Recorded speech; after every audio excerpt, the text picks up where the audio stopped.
Turkey's Roketsan is set to expand its Mini-Smart Ammunition or MAM, used by the country's armed combat drones. Roketsan Chairperson Murat İkinci was quoted as saying by Anadolu Agency that Turkey's unmanned aerial vehicle development projects have added leverage to the Turkish defense industry and that the Bayraktar TB2 drones, in particular, offered improved opportunities and abilities for the Turkish Armed Forces or TISK, reported defenseworld.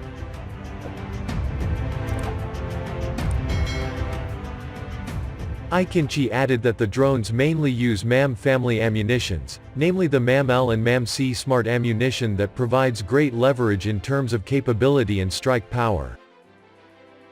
He said in the upcoming period, new UAVs like Bayraktar İkinci, a unmanned combat aerial vehicle in Aksingor, a domestically produced medium-altitude, long-endurance UAV developed by Turkish Aerospace Industries, will be used by the TISK. Both have superior capabilities compared to the current models.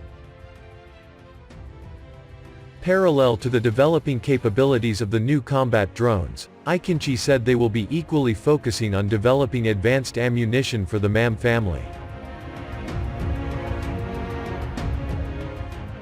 İkinci added that Sungur, a pedestal-mounted air defense system developed by Roketsan, is ready to be used by the Army. The version that is mounted on the vehicle and can be launched from it is ready to be delivered to the TISK.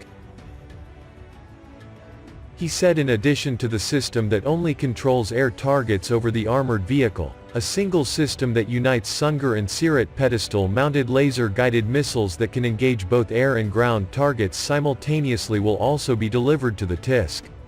The project is in the final stage of production, he added.